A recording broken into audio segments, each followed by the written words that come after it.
Hello, and welcome to the How I Tested That podcast. I'm your host, David J. Bland. I'm an author and advisor, and I'm fascinated with testing early stage ideas. I've helped companies all around the world, and in this podcast, I connect with entrepreneurs and innovators who had the courage to test their ideas with real people in the market, with sometimes surprising results. Please join us as we explore the ups and downs of experimentation together. In this episode, we interview Chris Hood. Chris has more than 36 years of experience in marketing and digital strategy, working with brands such as Universal, Doritos, Reebok, Columbia Pictures, NBC, Domino's, Intel, and Charles Schwab. Recently, Chris was the head of digital strategy and innovation at Google and is the host of Google's That Digital Show. Chris and I spoke about the importance of storytelling and how to test your value propositions with customers, no matter if it's in movies, websites, or video games. We even spent some time chatting about his latest video game studio and the impact AI has on testing ideas. Enjoy. Welcome to the podcast, Chris. Hey, thanks. I'm so glad you were able to join us. You have such a varied and interesting background, moving through movies to video games to digital media and AI.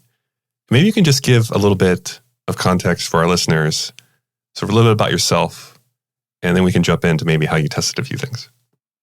Yeah, it always seems very maybe disjointed, but I've always said that I think there is a nice cohesiveness to my career. I started off working at a movie theater, fell in love with film, grew up watching television shows like The A-Team and all of that kind of fun stuff. And media was always really just something that I was gravitated towards. The storytelling, the escapism, and then, of course, video games. I started playing video games probably around 1982, not to date myself, but to give you an idea. And same thing, it was an escape. It was an opportunity to just go somewhere else. And I stuck with that. I stayed in media and entertainment. I did movies, television, music. And really, as I started to get into my professional career, I started to realize a lot of this was all the same. It was all about telling stories in different forms of media and in different contexts. In the 90s, I started building websites. And then I realized that this was just another form of storytelling. We get to current, what we know today as business and the technology that is around it. Everybody needed a website. Then everybody needed some app. There's an app for that. Now everybody needs AI. But at the end of the day, if you look at business throughout that, when we think about marketing or we think about customer experience or we think about any ways that we want to actually engage with a consumer, there's some level of storytelling that is involved. So I've been able to take all of the things that I've learned throughout my entire career from television, video games, movies, music, and business and technology, and really just morph it all together into some sort of strategic initiative where I go and I can help organizations better understand how to tell good, solid stories with that human experience that we all crave into their everyday corporate operations, marketing, whatever their customer experience is. And so, yeah, it might seem like there's a lot of different things that I'm doing, but I've managed to actually keep them all pretty aligned. I love how the storytelling is the thread here of the storytelling from movies to video games, especially being an avid gamer myself. Probably started gaming about the same time that you did. Started on Atari 2600 and then went to my Nintendo 8-bit and kind of just never stopped from there, just always eventually got a new system. And I agree with you that the storytelling in games really pulled me in. And the music, I was surprised that now, kind of being middle of my life and looking back, and I'll listen to a track from early 80s and it kind of just brings me right back. And so these idea of stories, what's maybe an example of, how you've used something that maybe you learned in movies that you implemented in gaming or gaming and implemented it in strategy? Where was that aha moment for you where you started maybe connecting the dots a bit? I don't think there was really an aha moment other than, as I mentioned, I built my very first website in 1997. And at the time, there wasn't many websites out there. I built a blog before people even knew what a blog was. And what I learned, though, as I was building these websites was that really people were asking, like, what is your website about? Why should I come to your website? What are you blogging about? And now those things seem second nature today, right? But those are still valid questions. And my answers were simply, well, I'm building a community. I'm building some place where people can come and read content. What's the content about? And as you start going through that, you start to realize, well, really, this is nothing different than a script. We are scripting out the experience. You go to a movie, you sit down, act 1, act 2, act 3. And if you don't like act 2, you change it. You don't like act 3, you change it, you rewrite. And websites were really no different. When we reached around the 2000s, I was having people come to me and say, I need to build a website, but I don't know what to put on the website. And I asked the simple question, well, what are you trying to tell them? What is your story? And I think it was there where I began to see kind of this trend of websites were really nothing more than another form of entertainment. If you really think about this, I'm sure there's a lot of people who will say, well, no, it's our revenue generator, right? We go and it's shopping. It's where we make money. You know, bottom line is you're not making money if you're not convincing them in some sort of experience, which is all storytelling. And so when I started to connect those dots, I really just looked at websites as just another medium of storytelling, no different than movies or television. It was just on a different screen. That makes a lot of sense. And we frame this often in my work as like, what's your value proposition and how would you communicate that value proposition? And I think so often, especially the folks that really have a deep domain expertise, they want to talk about all the features and all the products and all the platforms and all the AI. But in the end, it's about that story. It's about, well, how's this going to help me achieve a thing? Or how's this going to help me solve a job or address a pain I have? Or we use jobs, pains, and gains a lot in my work. So we talk about what's a gain that I'm going to get out of this, you know? And I do think we underestimate storytelling, and that's how we learn.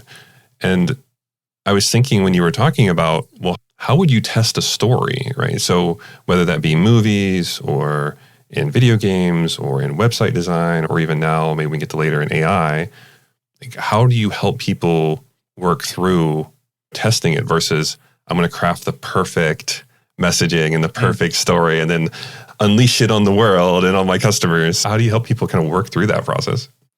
Well, let's start with the premise that you started with yourself, which was, I have all of these product features. I have all of these ideas. I want to get all of it out on my website, which no one's going to read. Let's just be honest.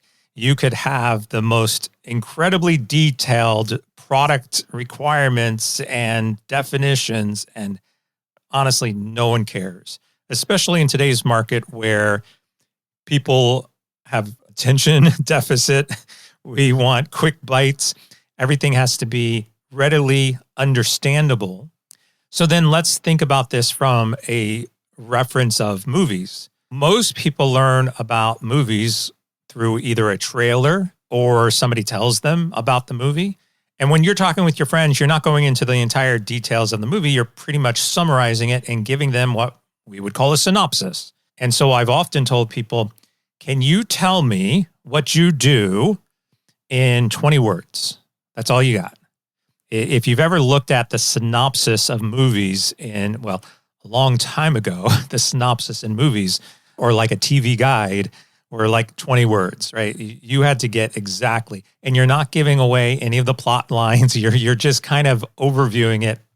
And even in video games right now, what's happening is, well, this is sort of like Pac-Man meets Space Invaders. And then everybody's like, oh, okay, I got it. So, who are you? What are you? Can you do it in 20 words? And then the challenge and the iteration on this is, okay, great. Now, can you do it in 10 words? And we'll use another TV reference. If you've ever watched the show, Name That Tune. I can tell my product in 3 words. You're probably not getting a lot of substance, but what that is doing is it's narrowing in what your story is, and it's helping you define what your product is. So as you are pitching this, whether that's online or whether that is to a friend or to a networking event, whatever it is, if you're even pitching and you're looking for funding as an entrepreneur, can you get this down into 3-5 words and make me understand exactly what the value proposition is and what that story is? And if you can do that, again, just like a synopsis of a movie, then that's where you want to be. That's your website. That's your product pitch. If you've got 20 slides and 20 pages of nothing but words, no one cares. No one's going to read it. That resonates with me. I was working with a toothpaste company, and we were designing a landing page for a new product. And I was trying to keep it short, and they kept wanting to add this and this and this and this. And I was trying to give feedback of our conversion rate's going to be pretty minimal here because this is a lot of overwhelming information for something that's completely new. And sure enough, launched it. Conversion rate was like 1% or less. And we came back and simplified it. How much do you think, I know we use this term voice of the customer or the words you use. We were talking before we jumped on our podcast today about who are you testing with? And I like that testing with and not on. I like that framing as well. So when you're testing with people, how important is trying to find the right words for the story? And do you find they vary depending on who your target is? Yeah, absolutely. I think one of the phrases that everybody, I'm sure, has heard at some point in time, the customer is always right. Now, I'm sure there's a lot of people out there that disagree with it. I'm sure there are some people who do agree with it, whatever the case might be. I think, and I put this in one of my first books, is that there's some nuances to that. Broadly, the customer is always right because you have to have a customer in order for you to have a business. Without the customer, you don't have a business. But I think what we're actually talking about is in percentages. If I poll 100 of my customers and they all say yes to something, odds are we should be doing that. If only one person says yes and 99 people say no, then odds are we probably shouldn't do that. And what that percentage is varies, based on what you're working on. But I think the same applies for any type of marketing. It's really interesting how many companies do not actually engage their customers to develop marketing campaigns. They spend a lot of time on doing it with product. And hey, can we test this product? Do you like this product? Yes, I like this product. What do you like about that product? Do you like the shape of that product? Do you like the color of that product?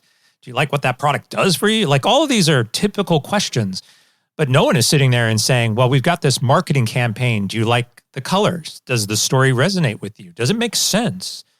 And I think if you went through that process and you broadly asked the customers, then theoretically, a percentage of them are going to provide you with enough information to determine if you're going down the right path.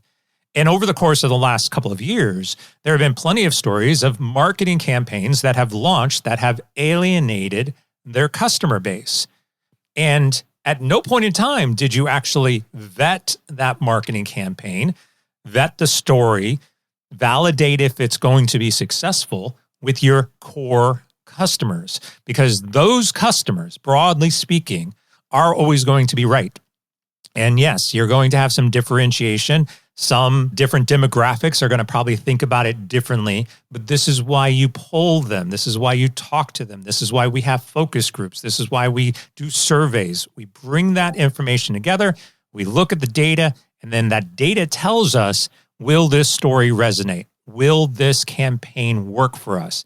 And if all the answers are all yes, then you go do it. So why do you think it is? Like, what's the underlying reason behind marketing departments not testing their campaigns? What have you heard? And you don't have to name any company specifically, but I'm sure you've heard some trends over time and similar responses.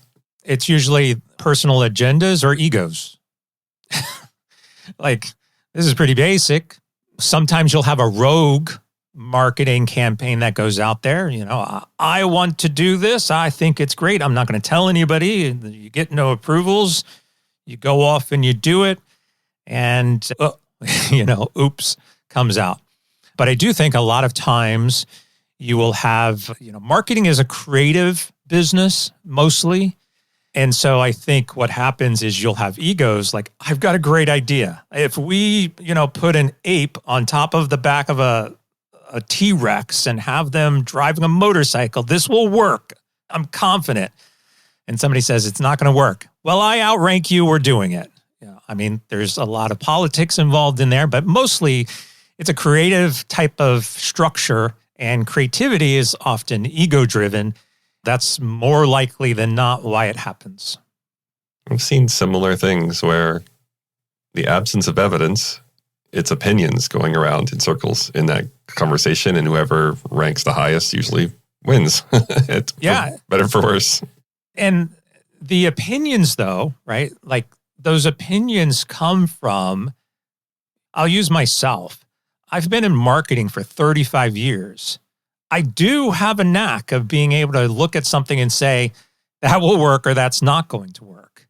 And the problem is that when you get into that kind of space where you're like, I've been doing this so long, I know it's going to work or I know it's not going to work, then that's where the problems usually come from, as opposed to saying, despite the fact that I've been doing this for 35 years, I'm still going to look at the data and I'm still going to ask you, how do you think our customers are going to feel about this? And if you can't provide me with that data back, then I'm going to say, no, we're not doing it, right? Or I'm going to go off and I'm going to do my own research, figure it out, and then come back and say, no, we're not going to do that. So it's the data in addition to the experience, but when you're void of that data, then most definitely it's all ego. I want to dig into a little bit about video games and you, just because I'm very curious about this and it's something near and dear to my heart. So you get into gaming, and maybe share a little bit about like what came about as far as creating your own studio and how you've iterated that over the years. I just love to learn more about that from you. Yeah, so I've now started 3 game studios.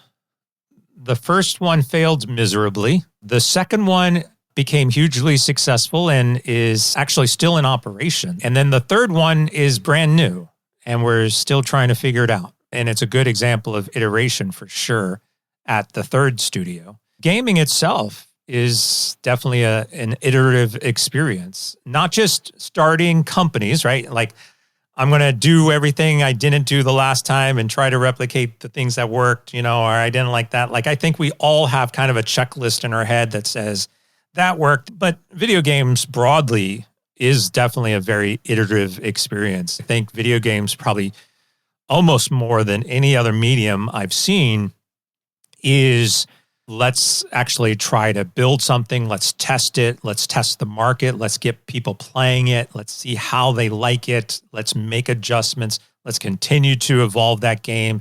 This is also why games typically take multiple years to produce. Unlike movies, which is really interesting because every single movie goes through something we would call a screening, where they would have either a public screening. You may have seen this. It used to be that if you went to a movie theater, you would have people out there with like yellow sheets of paper saying, hey, would you like to come and see a movie for free? And here's the movie, and sign up. Now it's all online, but it's still the same principle. You could go see an advanced screening of a movie. They get audience opinions, and then they take those audience opinions, and you know what happens? They don't do anything with them. They're just trying to gauge how successful the movie's going to be. I think there's only been one time, and I have been to hundreds of movie screenings. I've even watched movies in multiple stages before it goes live, and then I go to the theater to watch it, the production release to see if they've changed anything. And only one time, I think, ever was something changed.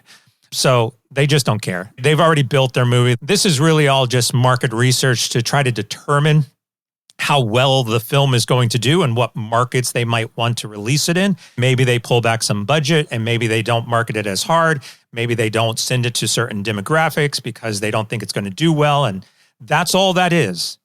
You think they're going to make changes. No, it does not work that way.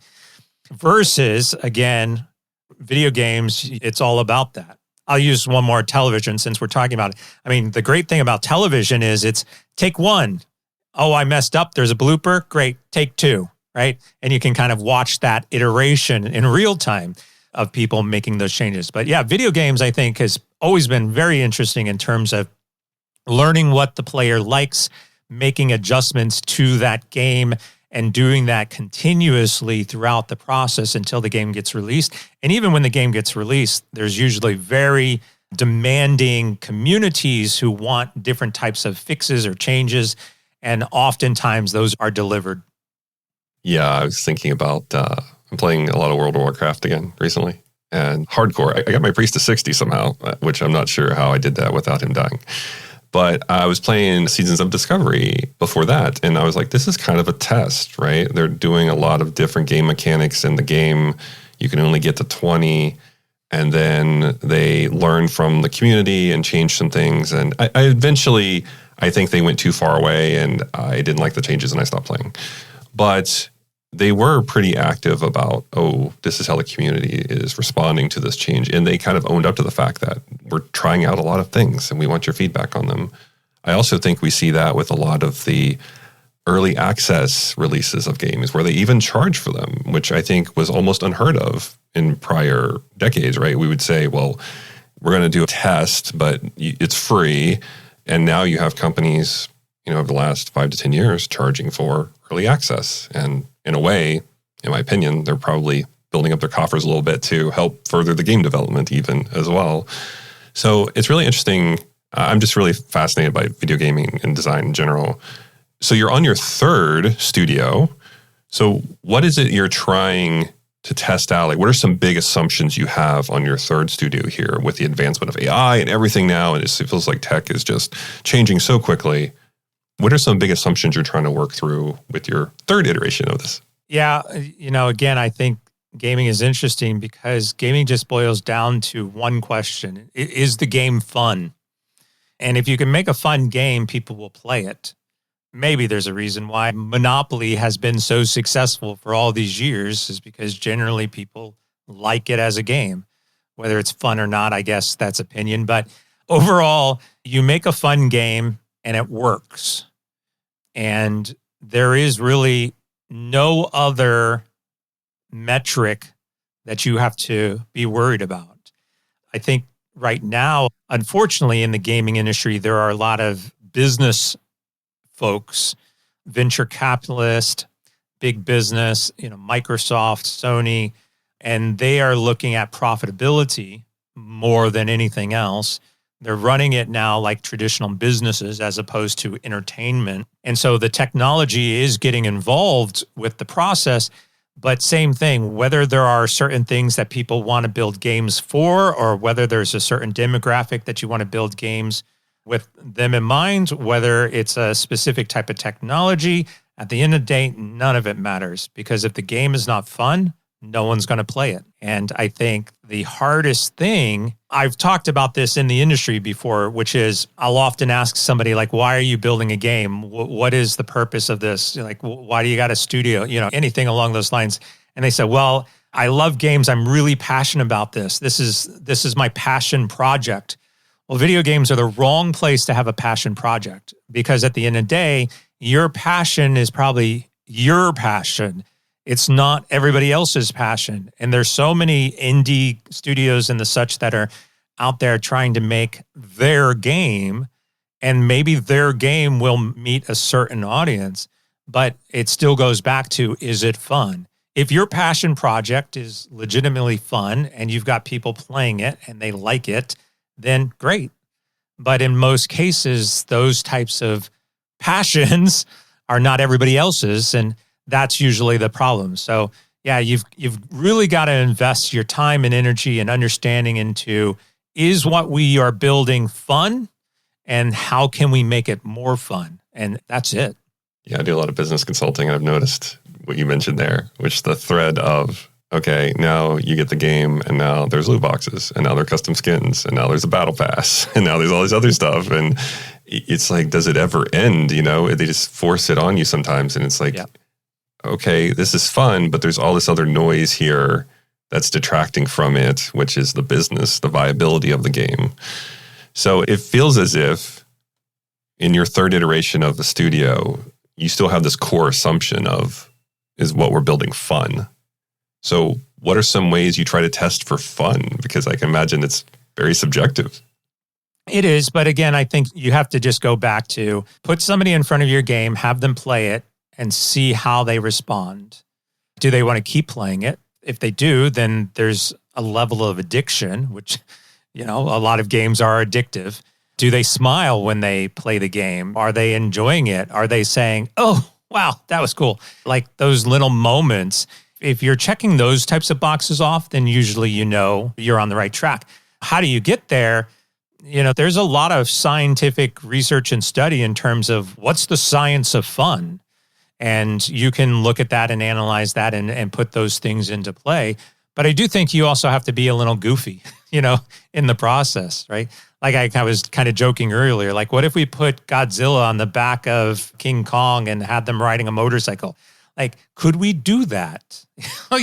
Yes, we could do that. Like right now, I'm working on a character for one of our games, and it's literally like a rhino that is a fan of Elvis, right? And plays a ukulele while surfing. Like, it sounds ridiculous, but you've got to kind of create these really colorful characters. And if you have fun, like that's, I think, also one of the big keys is if I can have fun creating the game, then I hope that people will pick up on that and enjoy it just as much. Yeah, I love that. It reminds me a little bit of, I enjoy drinking coffee in a cafe, so I should open a cafe. And it's like, these are very different experiences. It's like, I enjoy playing games, so maybe I should create a studio. And it's like, maybe, but also it's very different when you're behind the scenes.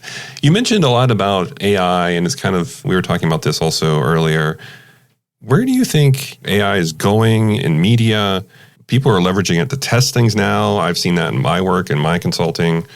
What's your opinion on AI and where it fits into testing right now?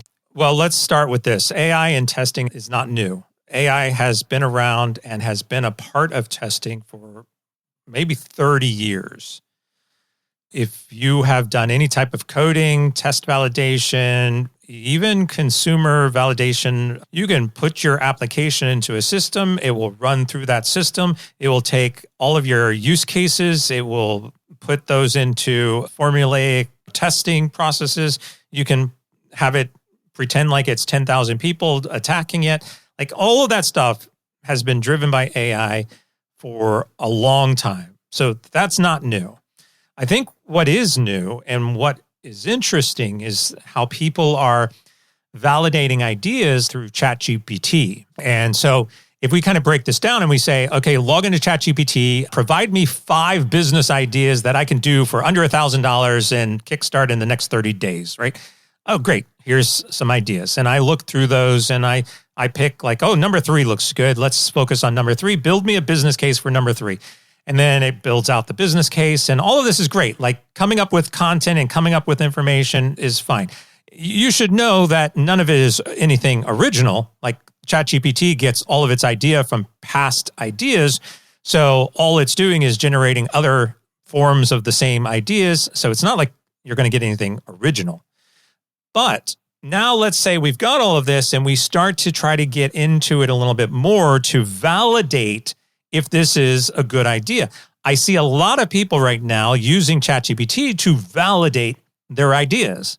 I was using ChatGPT a couple of weeks ago and I was working on some ideas for like a new book. And I was coming up with some scripts and some storylines and just trying to brainstorm. And ChatGPT responded to me and said, on one of these synopses, said, "This is the best idea I've ever heard." I had to sit there and think about this for a second. And I was like, well, first off, you're not hearing anything and you're a robot. And I know this, like, I know enough to say like, well, I know that's not true. As I actually started to do a little bit more research into this, I discovered that there is actually what we would call a bias for you. And it's an attempt to better understand and provide you with relevant information and personalize that experience and that data. It is actually being biased towards what you want to hear. And so if you are attempting to validate an idea and you're using ChatGPT, I would actually argue here are kind of the top 3 things that you would never want to use for validating your idea. Number 1, your best friend. Number 2, your mom. And number 3, ChatGPT.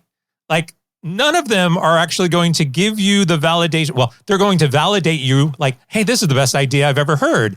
But that's not actually going to work when you're trying to iterate on a business. So don't use AI for this because that's not working. Get people to actually play test it and then get data and use the data to validate your ideas. Yeah, I was reading a post the other day on LinkedIn where it was like the case against design thinking.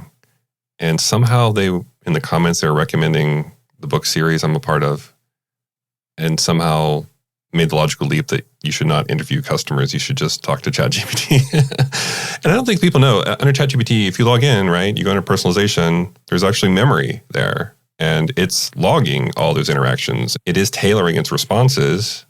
Maybe go in and like clear that memory and then ask, or toggle it off. Maybe you'll get different answers. But the way I use it is almost like an extra team member, like help me think through some of the assumptions I have, help me think through what the business model could be. But I don't have it substitute real people. And I think that's a bit dangerous because you go in there and you keep asking questions, don't like the answer, just hit regenerate until you get the answer you want. Or, it feels too easy to let all those biases creep in and then convince yourself that what you're working on is going to be successful. Exactly.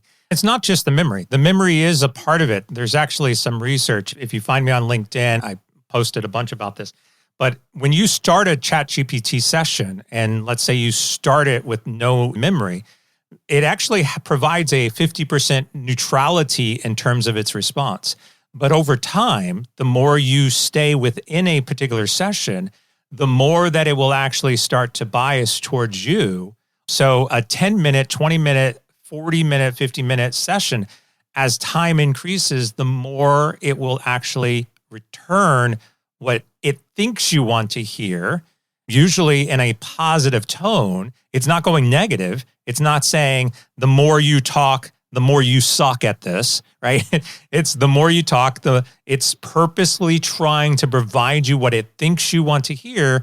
And that bias, as you just said, if it creeps in, now I start thinking that I'm on the same level as Shakespeare because ChatGPT has told me so. Yeah, I'm also feeding it, coincidentally, book ideas for a new book. And it's just, I'm skeptical of how successful it thinks this book is going to be. Because it's like, oh, but you're not like this other famous author because you can position yourself this way and this is why it's going to succeed. And I'm like, I really do want to believe that. But at the same time, I know there's so much more testing I have to do. But it's fun to play back and forth with on a new book. But I'm a little skeptical about how successful it thinks it's going to be. So we've covered so many different things today. We've covered your background in movies and production and video games and AI. And I would just really want to thank you for hanging out with us and sharing some of your stories. If people have listened to this and they're like, I want to reach out to Chris, like I want to ask him about this, what's the best way for them to get in contact with you? Easiest way to get in touch with me is on my website. So you can find me at chrishood.com, CHRISHOOD.com. And there you can find my social media profiles. You can find my blogs. You can find my podcast. You can find videos. You can find a way to reach out to me. Happy to sit down with you and talk. And that's all right there, chrishood.com. Thank you. So we'll include that link on the detail page for all of you. I just want to thank you so much, Chris, for hanging out with us and sharing your background in storytelling and in marketing and in mixed media. Thank you so much for joining. Yeah, thanks. I appreciate it. Thank you for listening to another episode of How I Tested That, where we share stories about experimentation, tips, and tricks. If you learned something new, please recommend us to a friend or colleague. And remember, keep testing your ideas.